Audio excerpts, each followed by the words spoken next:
Madame la Présidente, Madame la Ministre, Monsieur le rapporteur, chers collègues.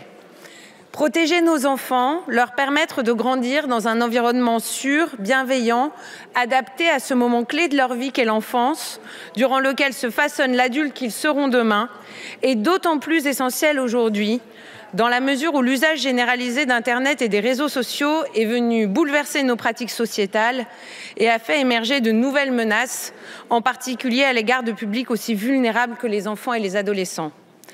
La proposition de loi que nous examinons en lecture définitive aujourd'hui apporte une brique supplémentaire à un édifice juridique encore en construction, mais de plus en plus robuste, érigé sous l'impulsion de cette majorité et dont Monsieur le rapporteur est un artisan chevronné, qui vise à protéger et réglementer la présence des enfants dans l'espace numérique.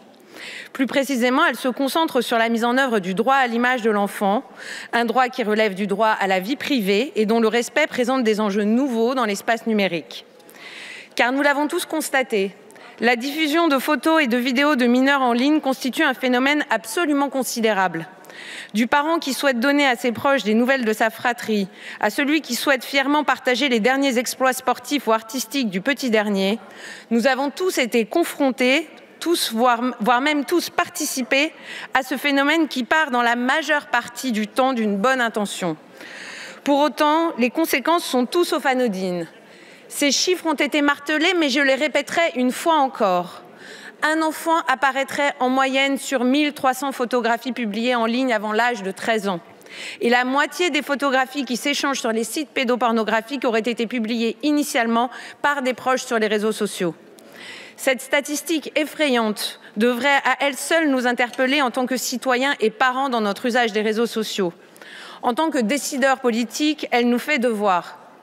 Elle nous fait d'autant plus devoir qu'Internet ne connaît pas le droit à l'oubli et que donc jamais nous ne pourrons être certains que ces images s'effacent de notre mémoire collective. Face à ce défi, le rôle des parents qui ont la charge de la protection de leurs enfants est bien évidemment essentiel. Soyons clairs, il ne s'agit ici ni d'interdire de partager des moments de vie de famille, ni de culpabiliser les parents, mais avant tout de les informer, de les sensibiliser au fait que le droit à l'image de leur enfant est précieux et qu'il leur appartient d'en user avec vigilance. C'est pour cela que la présente proposition de loi inscrit la protection de la vie privée des mineurs, dont relève le droit à l'image, au rang des objectifs poursuivis par les parents dans leur exercice de l'autorité parentale et réaffirme qu'il leur appartient bien de protéger conjointement l'image de leur enfant. Et puis, il y a ces parents, souvent eux-mêmes particulièrement exposés en ligne ou dont l'activité sur les réseaux sociaux est génératrice de revenus et qui ont compris que publier l'image d'un enfant en ligne, c'était l'assurance d'une viralité accrue et donc d'un meilleur retour sur investissement.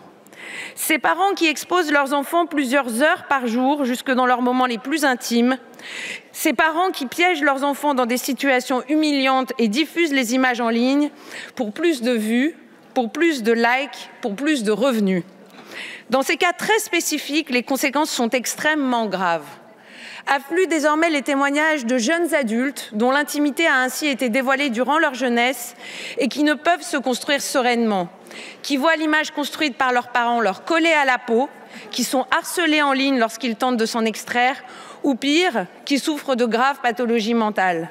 Mais n'en ferions-nous pas autant si nous découvrions un jour, tel Truman Burbank dans The Truman Show, que toute notre intimité a été jetée en pâture à des étrangers sans jamais que notre consentement n'ait été donné, sans parfois même avoir conscience de cette surexposition. Conscients ou inconscients des conséquences, ces parents sont inévitablement en conflit entre leur rôle protecteur et la source de revenus de leur foyer. Dans ces cas-là, quoi de plus légitime et efficace pour les intérêts de l'enfant que de permettre au juge aux affaires familiales de confier à un tiers de confiance l'exercice du droit à l'image de cet enfant mis en danger. C'est bien ce que prévoit la présente proposition de loi.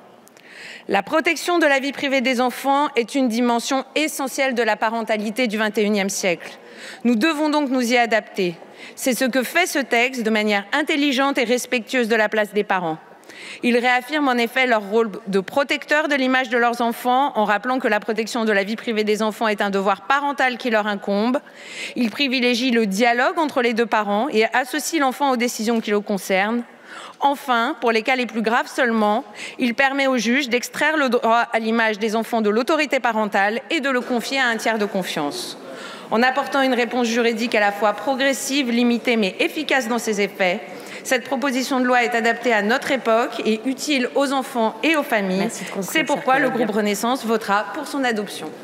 Je vous remercie. Monsieur le rapporteur, vous avez la parole.